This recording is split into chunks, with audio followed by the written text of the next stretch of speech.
नमस्कार, मैं डॉक्टर त्रिपाठी कमलाकर त्रिपाठी कुछ समय के लिए आपको पाँव में जो सूजन होती है उसके बारे में बताऊंगा।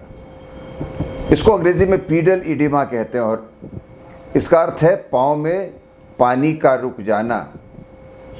पाँव में पानी के रुक जाने का तात्पर्य यह है कि हमारी जो रक्तवाहिनी नलियाँ होती हैं उसमें दो तरह की नली होती है, एक धमनी, दूसरी शिरा। धमनी रक्त को हृदय से पूरे शरीर में ले जाती है, रक्त प्रवाहित करती है, और जो शिरा है वह वापस ले जाती फेफड़े में, और वहाँ से ऑक्सीजन उसको मिल जाने के बाद पुनः वो हृदय में वापस आती है। इसको कहते हैं रक्त परिभ्रमण, ब्लड सर्कुलेशन। अब पाँव में सूजन होने का कारण यह है कि रक्त के अंदर प्रोटीन की मात्रा कमी हो जाए, रक्त में दबाव ज़्यादा बढ़ जाए।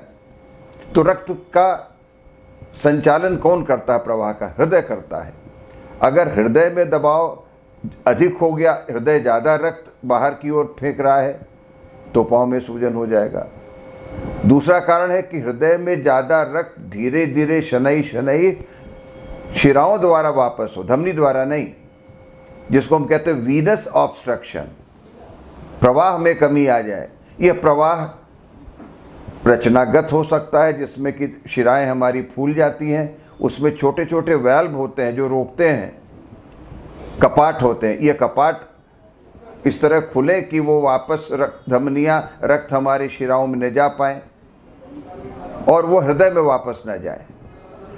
तो हृदय के जितने रोग होते हैं, चाहे उन रोग से प्रवाह का अंतर हो, चाहे कपाट न पूरे तरीके से बंद होते हों, जिसको हम रिगर्जिटेशन कहते हैं, इन सभी कारणों में हृदय का आघात हो, हृदय में शोथ हो, कार्डियोमायोपैथी हो, उसकी जो झिल्ली है उसके अंदर पानी आ जाए, इस कारण भी हमारे पाँव में सूजन आ सकती है। ये हृदय के कारण हुए। रक्तचाप, ब्लड प्रेशर, अगर रक्तचाप बहुत बढ़ गया, प्रेशर बहुत ज़्यादा बढ़ गया, उसके कारण भी दबाव बढ़ जाता है शिराओं के ऊपर और धमनियों के ऊपर। इसको हम अपनी तकनीकी भाषा में कहते हैं हाइड्रोस्टैटिक प्रेशर। जल के कारण जो दबाव पड़े रक्तवाहिनी नलिकाओं में, उसको हम हाइड्रोस्टैटिक प्रेशर कहते हैं। उस दबाव के कारण भी पानी बाहर चला जाता है। तीसरा जो कारण है रक्तचाप के अलावा, वो है लीवर का कारण, सिरोसिस। जब लीवर सिकुड़ जाता है तो ऊपर दबाव बन जाता है तिल्ली के ऊपर, और इसको कहते हैं पोर्टल हाइपरटेंशन, और इस कारण से भी हमारे पाँव में पानी रुक जाता है। लीवर हमारा प्रोटीन बनाता है। प्रोटीन रक्तवाहिनियों के अंदर जब रहता है तो उससे ऑन्कोटिक प्रेशर ज़्यादा बनता है। ये भौतिकी की भाषा में ऑन्कोटिक प्रेशर कहते हैं। उससे भी वहाँ पर रक्तवाहिनियाँ जो हैं वो रक्त को, पानी को रोकने में सक्षम होती हैं। जैसे रक्त गाढ़ा हो गया, शान्यता बढ़ गई, रक्त के अंदर कणिकाएँ होती हैं, सीरम होता है, सीरम के अंदर प्रोटीन होता है, और प्रोटीन का ये गुण है कि वो पानी को बांध के रखता है। अगर प्रोटीन की कमी हो जाए तो फिर पानी बाहर निकल आएगा रक्तवाहिनियों से। लीवर की बीमारी में जब सिरोसिस हो जाती है या लीवर में दबाव पड़ जाता है, जिसको हम पोर्टल हाइपरटेंशन कहते हैं, इन दोनों परिस्थितियों में लीवर काम नहीं कर पाते और प्रोटीन ज़्यादा बनने लगता है, कम हो जाता है, तो पानी का दबाव जैसे ही बढ़ा वो रक्तवाहिनियों से बाहर निकल जाता है। ये तीन कारण हो गए: हृदय, रक्तचाप का बढ़ना, लीवर, और चौथा जो सबसे आम कारण है वो है गुर्दे का खराब होना, किडनी। किडनी जब खराब होती है तो वहाँ पेशाब के मार्ग से जो छानने का काम करते हैं हमारे कैप्सूल, बाउमन्स कैप्सूल, फिल्टर, उसमें आघात होता है। उसके आघात के कारण प्रोटीन बाहर निकल जाता है, जिसको हम कहते हैं प्रोटीन यूरिया या एल्ब्यूमिन्यूरिया, मतलब एल्बुमिन या प्रोटीन का गुर्दे के माध्यम से बाहर निकल जाना, एक कारण। दूसरा कारण होता है जो हमारे वहाँ पे रक्तवाहिनियाँ हैं उसमें दबाव पड़ना, जिसको हम कहते हैं ग्लोमेरुलोनेफ्राइटिस, प्रदाह हो जाना।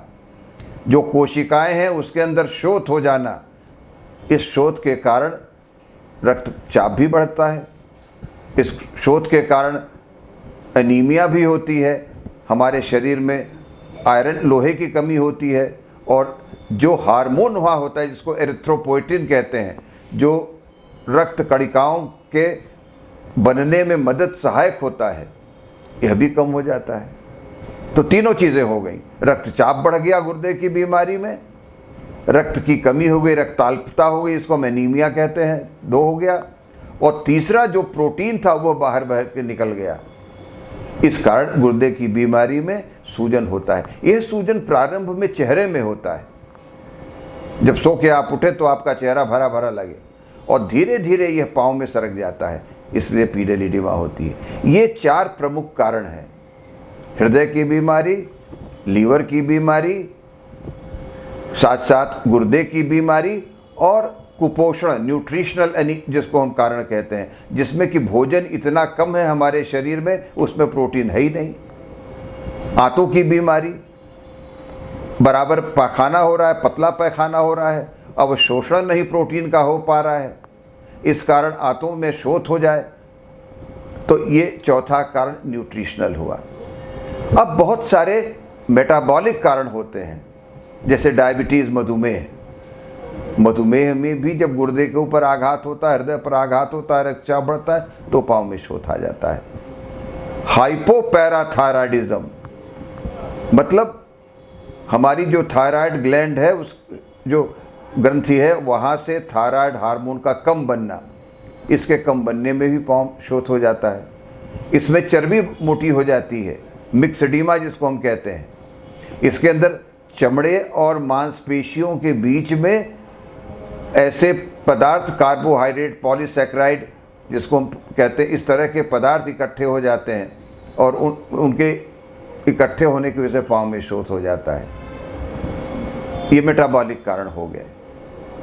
गांठों की बीमारी जैसे रूमेटॉइड आर्थराइटिस, जोड़ के दर्द, वहाँ शोथ हो, उसमें भी हो जाता है। रक्तवाहिनियों की बीमारी के बारे में हमने बात किया था थोड़ी देर पहले, जब शिराओं में रक्त का प्रवाह कम हो जाए, जैसे उसमें खून के थक्के जम जाएं, वेरिकोज वेन जिसको हम कहते हैं, जिसमें कि शिराएं जो होती हैं यह धीरे धीरे मोटी हो जाती हैं, फैल जाती हैं, और यहाँ से भी जो पानी का अंश है वो रक्त से बाहर निकल जाता है। यह सब मिला करके पाँव में शोथ के कारण हैं। एक कारण है कुछ औषधियों का, रक्तचाप की औषधियों का, जैसे एम्लोडिपिन नाम की एक दवाई है जो कि वृद्ध लोगों को दी जाती है।